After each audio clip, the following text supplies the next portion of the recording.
Good morning, everybody. Aaron here from Honda Pilot Overland. Today is the day that I'm going to get started on my head gasket replacement project.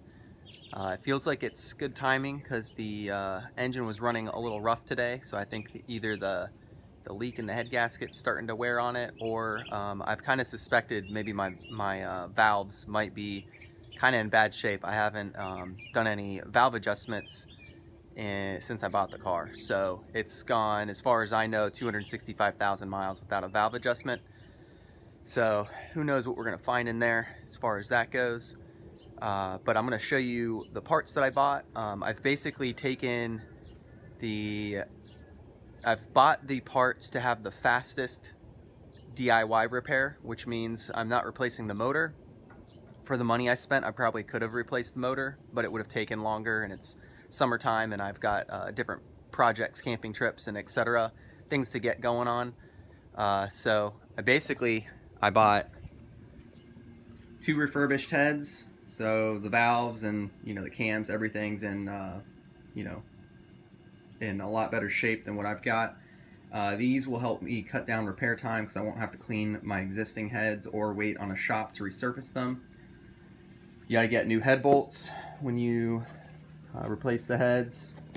Always good to have a repair manual. I actually have several resources for this repair today that I'm going to be using. I'm going to be using some YouTube videos. I believe it was one of the big name stores, AutoZone or something. I think it was AutoZone had a repair manual for this engine repair as well. I've got my head gasket kit here with all the gaskets necessary to replace the head gasket. I've got my brand new ASIN timing belt kit. It's a little early for me, but while I'm all in there and I have it all apart, I may as well replace it. So I'm going to try to record with this GoPro up top. I'm going to record the whole repair.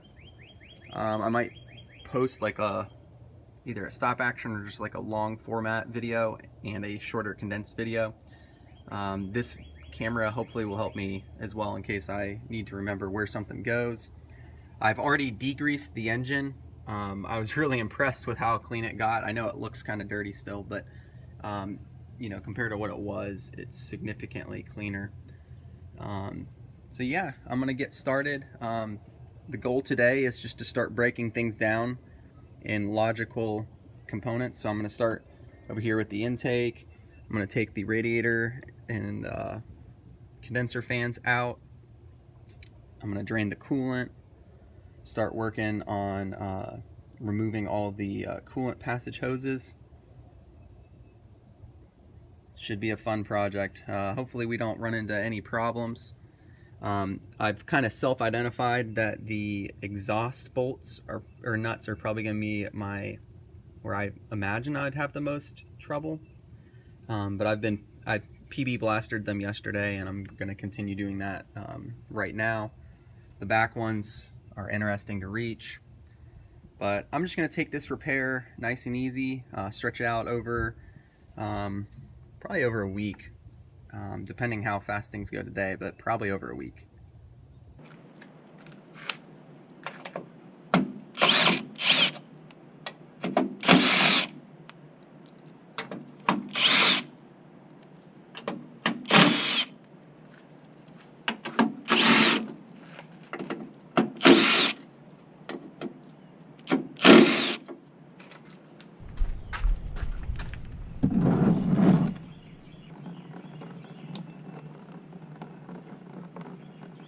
Alright, so I kind of started on this project and I realized that to start with, what I'm taking apart might be a little bit kind of erratic, but basically draining the coolant first.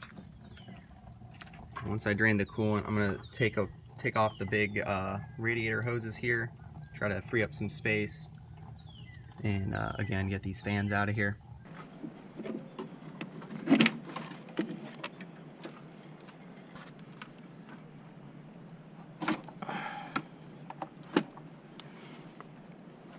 There's my custom cold air intake here.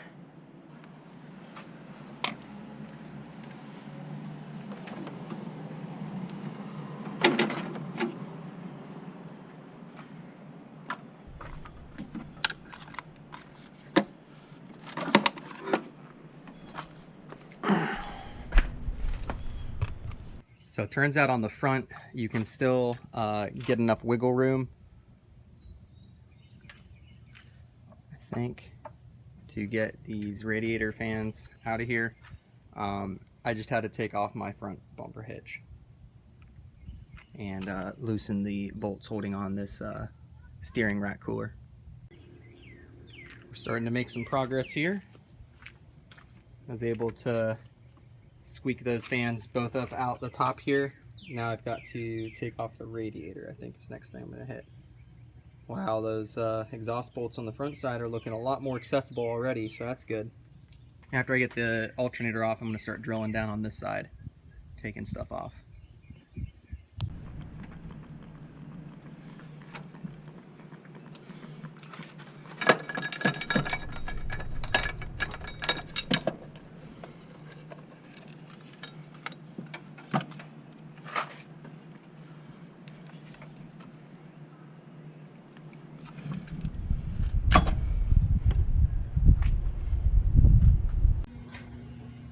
Alright, so the coolant passage is out now, and I'm seeing all kinds of dirt that was hidden underneath the passages and different things that I couldn't really get to, but I'm just going to have to do my best to keep everything clean, I think.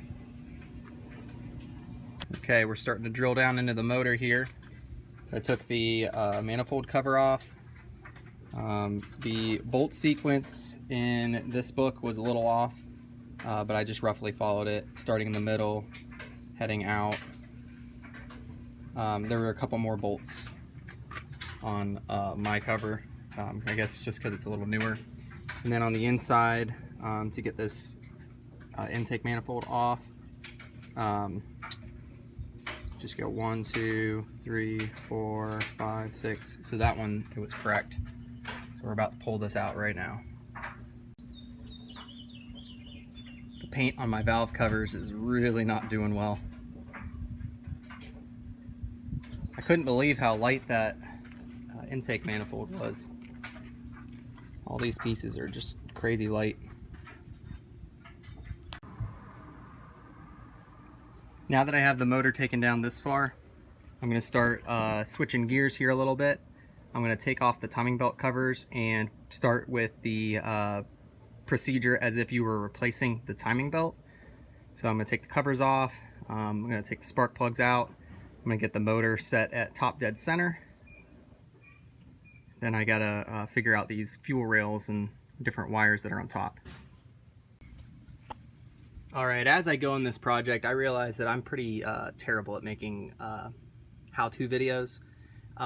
So the crank pulley is down at the bottom. It's got an infamous 19mm crank pulley bolt, and basically you use this tool to hold the pulley still, and then you stick a 19mm socket with your breaker bar in the middle. My impact did not budget, but using this method moved it pretty easily. It looked like from my research there is a super thick walled 19mm socket that people put on an impact gun that can really help with this. I have already done one timing belt on this vehicle, and I torqued it down myself, so I was pretty confident I'd be able to get it off. I knew that there wasn't any Loctite or anything like that in it, and yeah, so it came off. I got all kinds of sludge and mud. I tried to degrease it, but it's pretty messy down here on the timing belt cover. So I'm going to be fighting through that mud. But right now I'm taking this tensioner pulley off, and that'll allow me to take the rest of the timing belt cover off. And yeah, so I'm going to do my best to kind of show you each step as I go. That being said, I apologize. I'm just not good at these how-to videos, and I don't just wing it. I do research, but I definitely don't know that my steps are in the proper order all the time. So hopefully you guys can get something from this. If anything, maybe I can prove that it's possible to do at home in your driveway.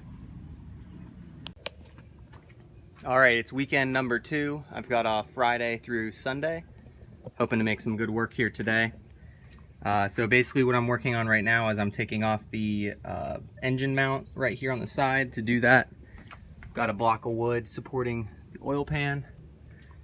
Once I get this off, I'll be able to start taking apart taking off the timing belt basically. Once I get the timing belt off, I can start taking off the heads.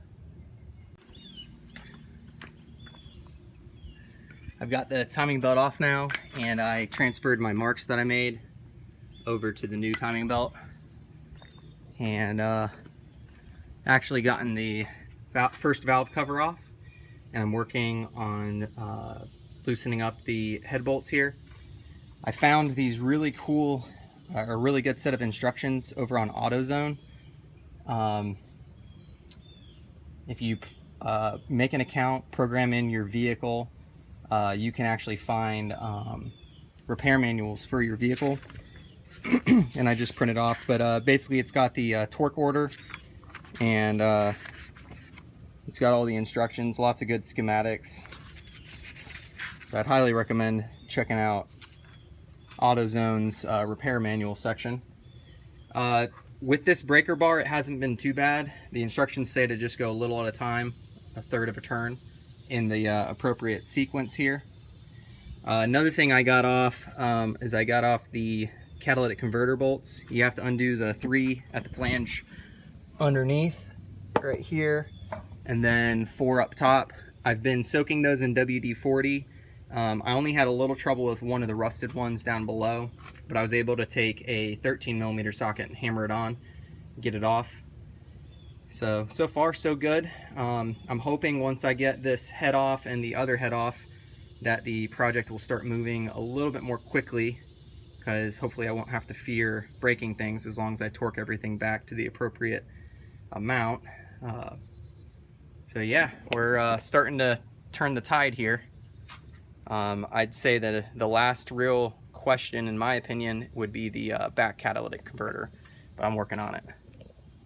All right, we got a big moment happening here. I believe my first original head is ready to come out. Oh. Note to oneself, coolant will come out when you lift the head. It's good to know.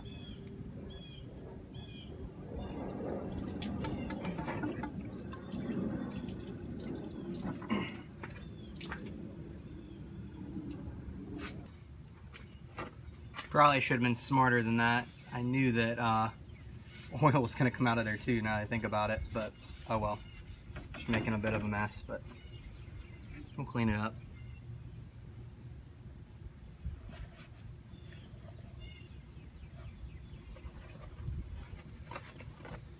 Another big question I had was, how clean will this gasket come off the head? Or the block, I mean.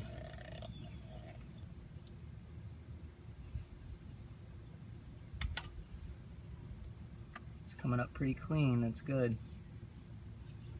Take out these guide pins.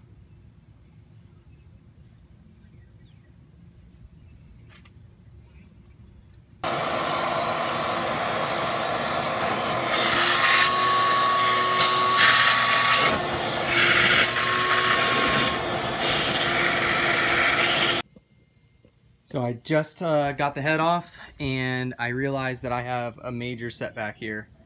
So I ordered the head 250 or 2548BR, 2548BL. The R is for the right, L is for the left, and come to find out that my R, remanufactured R and L left, but both are set up to face the same way. So someone sent me either the wrong head or it's facing the wrong way. And this really sucks because I have 2 days ahead of me, which is the perfect amount of time to get this back together. And now I'm sitting here with the wrong parts, and I'm trying to figure out what I can do to fix it. I'm trying to research if the person who assembled one of these heads is maybe assembled wrong. Trying to figure out if maybe I just need to switch the camshaft around. But boy, that's not what I wanted, that is for sure. I really don't like this one where someone engraved R on top of it. But I'll keep you guys posted on what I find out here. Alright, I've come up with a game plan. I don't know if it's the best game plan, but Basically, I found out how to figure out which head is which on the motor. If you're standing on a motor that's traverse to the car, you stand on the back side of the motor, and the one on the right's the right, and the one on the left's the left. So this one from that I purchased from O'Reilly Auto Parts must have been assembled wrong. This keyed camshaft needs to be on this side. As I inspect the heads and just kind of look at everything, it looks like all I need to do is switch these two plugs onto this side.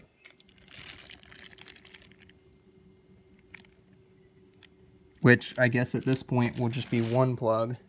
I'll need to go look at my other head. But basically, I'm going to switch the camshaft out of that head into this head. I don't know if the shafts are different or not. I don't know if it literally just got installed on the wrong side, if the person who remanufactured did that. But just to be safe, I'm going to take the camshaft out of my old one and put it into this new one, facing the correct direction. For best I can tell, looking at these these pieces here, I don't think there's any difference in them as far as, you know, I think that these plugs and this camshaft are the only difference I could see. So I'm gonna roll with that. Could be a costly mistake, but we will see. I also need to transfer all the studs that are in this old head. So the exhaust studs I need to get out, and I need to transfer this case, or the timing belt kind of cover here, this little mount, these studs. So I'm going to work on that. As far as the studs go, I'm just going to thread on 2 nuts, and the first nut will keep the second nut from coming off, and I'll wrench on the second nut to get those studs to come out, and do the same thing to install it on the other side. So basically I'm just going to use this head to kind of match that head. We'll see if it works. Here's the 2-nut method for removing studs from your head. You thread on 1 nut that's appropriately sized, and you get it just far enough that the next nut can bite onto those threads. You take 2 wrenches, in this case they're 2 12mm wrenches, tighten the front one and move towards the direction of loosening on the back one, and you just hold the one that's tightening and wrench a little harder on the one that is you know, gonna spin the right direction to loosen the stud.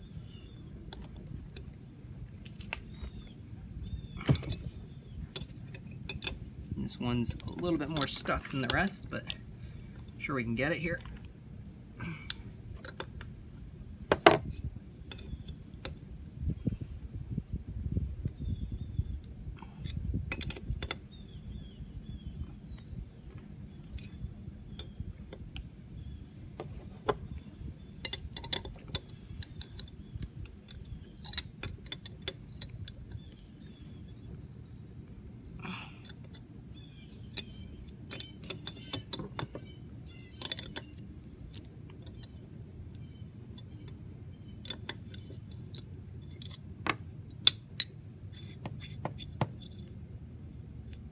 I think my threads on the bottom, or the tip of this one, were not very good, so I'm going to thread this thing on a little farther.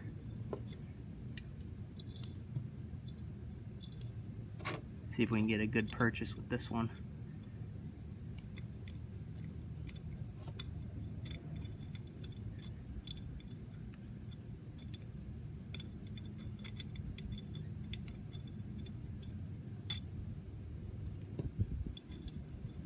This particular stud's not looking so hot right now.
finally got it to move.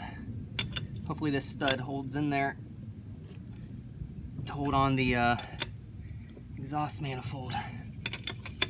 Now, once you get it a little bit loose, like that, I found that the end pieces on it tight enough that you can actually use your little impact, get it on the rest of the way.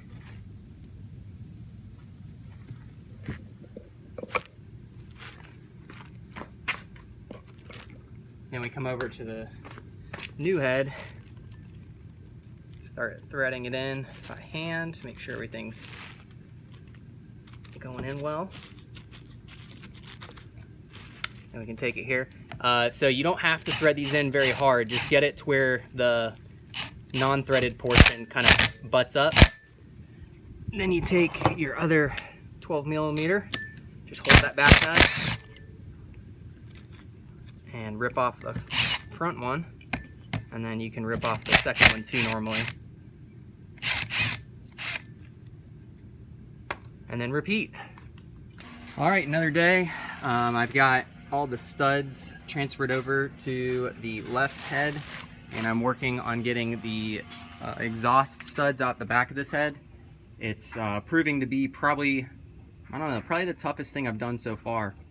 The bottom, so there's 4 exhaust studs.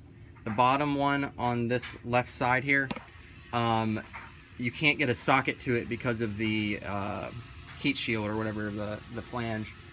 And so now I'm relegated to sitting almost in my engine bay with the box end of this 12mm wrench, going, I don't know, quarter turn at a time. It's pretty grueling. On top of all that, the exhaust studs are pretty tight back there, or at least they feel tight, because you just can't get a lot of leverage. But thankfully it is turning. I did get it to budge. Once I get that done, I'm gonna wire or suspend the wire harness out of the way, and I'll be moving on to removing the last head. Then I'll transfer all the studs and stuff to my reman over there, and then we will be cleaning and prepping to start putting things back together, which is a big moment in this build, to start finally putting stuff back. Alrighty, I got everything transferred over onto the second remanufactured head. I think to get the head in a little bit more easily, I'm going to probably shorten these bottom studs a little bit. These bottom ones, the way it's angled, it's hard to get enough clearance between the catalytic converter and the stud. I was able to just get it out. I think I'm going to cut the tapered portion off before I reinstall it, just to make sure it goes on a little bit more smooth. Now that the heads are both off is a really good opportunity to do the water pump, because it's just right up here on the top. I've already got the tensioner pulley and the idler pulley off, and I'm about to crack off the water pump here. And then from there, this will be the last thing I'm taking off. Everything else will be, from here out, will be me putting stuff back on. So we'll see what kind of trouble we have. The thing I would say I'm the most nervous about currently is getting the head that's closer to the firewall, getting it to sit down nice and easy without any interference on the head gasket. Seems like it's gonna be a little tough. I've made really good progress. I'm torquing down the second head. I can't wait to get it torqued and then get the timing belt put on so I can do the valve adjustment. From there, it'll just be a matter of getting everything put back on, and hopefully not getting ahead of myself and putting something on that needs to be removed. I did want to give one tip that helped me out. In a lot of people's instructions, they don't mention anything about cleaning out the bolt holes for the head bolts. I don't know if it's necessary or not, but I did just happen upon someone saying to do it. So I went ahead and designed this tube tip for my little shop vac. And I did get a lot of oil and coolant fluid out of the bolt holes, so I would definitely recommend doing that. Alright, serious progress has been made. I've got the valves all adjusted, and from here I'm hoping that I have pretty much smooth sailing. I just need to put a bunch of the regular stuff back together. I wish I could have gotten new timing covers or had more time to prep them, but Eleni and I scraped off the paint to the best of our ability, all the chipping paint, and yeah, we degreased the top of them. But anyways, the valve covers are on, and I think I'm going to call it a night tonight, but we're making progress. It's starting to go back together now. Finally starting to look more like a motor here. Got the water passage put on. Got everything on the left side of the motor. Timing belt cover. Got the crank bolt torqued. Tensioner pulley back on. Alternator back on. So now I'm going to start working on the intake headers. Getting the fuel lines back in. And we'll start getting closer and closer to a startup here. Alright, so I've kept you guys in the dark a little bit. I apologize. I just really wanted to get this project done. I've spent a total of 6 full days and maybe like 1 partial day working on this project. And I got everything put back together. From the last place that I saw you, basically I just followed my way from left to right and put everything back where it belongs. One of the really cool things about living in modern age 2021 is that if you have any questions, you can look up the part schematics pretty easy, the diagrams. But yeah, I've just filled the engine up with coolant, and I am just about ready for the first startup. And needless to say, I'm really nervous about it, so wish me luck here.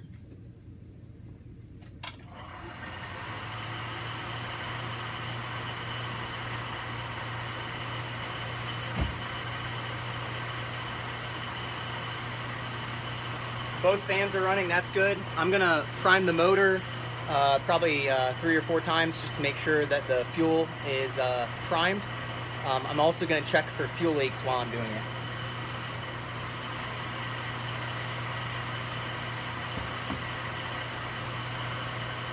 I don't see any fuel leaks or smell any. So after the next cycle, I think it's time.